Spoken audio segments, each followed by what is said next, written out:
Bom dia, professora Rita. Tá. Diante de vários acontecimentos recentes sobre o derretimento do gelo marítimo que está provocando a extinção de ursos polares e a mudança bipolar intensa do clima, há um ponto em que a situação não haverá mais volta? Veja, por séculos, essa formação, né, dessa calota polar, né, ela foi gerada por séculos. Então, assim, em relação à proporção em que ela foi gerada, ao que ela está no processo de derretimento, né, de deterioração, é um espaço muito pequeno, né? Então, assim, talvez o mundo ele vai ter que se adaptar. A forte chuva que atinge vários estados brasileiros deixa o país em alerta. Hoje, uma forte chuva alagou ruas de Salvador. 50 mil pessoas podem morrer nos próximos 8 anos na Grande São Paulo, vítimas da poluição.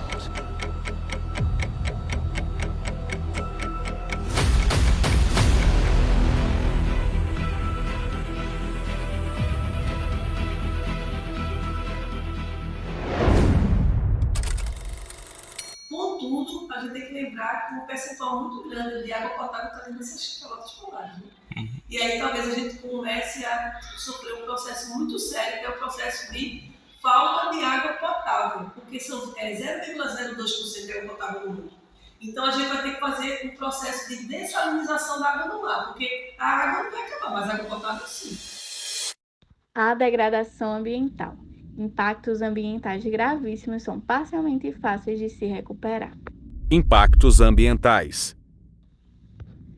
Fauna é o termo usado para definir o grupo no qual se encontram todos os animais. Também corresponde ao conjunto dos animais característicos de determinada área, época ou bioma. A destruição de uma vegetação atinge diretamente a uma determinada fauna, a perda de qualidade alterando características do ambiente.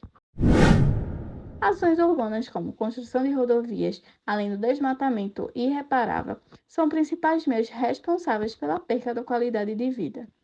Se a humanidade não reparar tais ações, o planeta Terra estará em condições apocalípticas.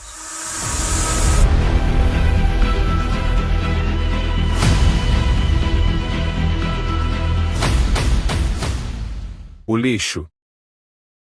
E sobre os impactos que o despejo de lixo incorreto pode causar no ecossistema marinho?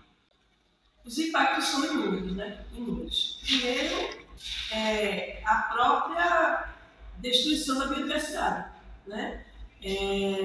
A questão, por exemplo, não só o lixo, sabe, Otávio? Porque o lixo, por exemplo, o polietileno que vem das garrafas PET, eles estão agindo na anatofisiologia dos peixes, né? Mas estão matando, por exemplo, animais frágeis, como a tartaruga e tantos outros que não conseguem se desvencilhar do lixo, né? Eles estão morrendo, as tartarugas marinhas elas estão morrendo porque elas ficam enganchadas nas redes de pesca, ou elas se engancham em outras coisas. Por exemplo, tem foto, não sei se vocês já viram, mas a cabeça da tartaruga moldada de acordo com como é que a gente diz? Um depósito, né? Então, assim, não é só a questão do lixo, né, que vai mudar, mas é a questão da pesca predatória também, que as pessoas não falam.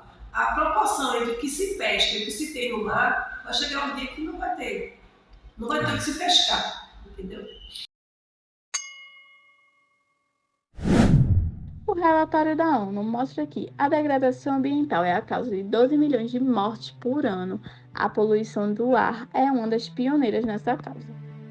Especialistas revelam que os seres humanos estão tão acostumados com um ambiente poluído e nem fazem ideia de como é um ambiente em condições saudáveis.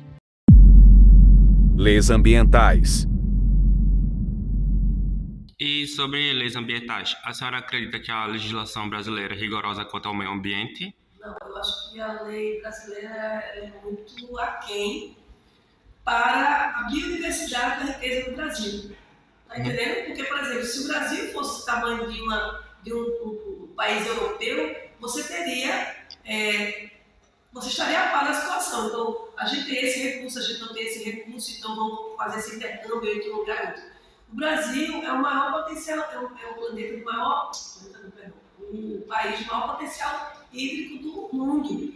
Então, como é que a riqueza de água e de climas, né? São vários climas, um clima diferente em cada lugar, e por isso que as plantas são diferentes, os animais que aqui estão adaptados aqui. Então, a legislação ela deveria ser muito mais rica para prever crimes ambientais, né? E a gente fala, quando a gente coloca crimes ambientais, a gente pensa muito em planta e animal.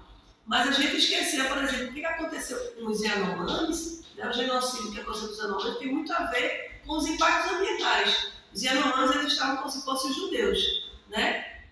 Foi abandonado, né, por um governo e ao mesmo tempo eles não tinham água, porque a água que eles tinham estava contaminada com mercúrio, e não só a água como o solo. Então o que eles iam comer, o que eles iam beber? Então a proporção dos povos originários também é diretamente proporcional à natureza.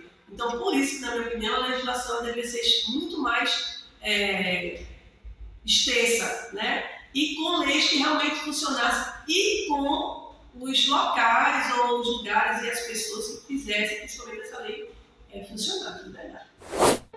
Em situações precárias, a ONU indica ações de redução de intensificação do efeito estufa para que seja útil salvar 2,4 milhões de pessoas até 2030. Não só a degradação ambiental afeta ambientes naturais, como também ambientes modificados.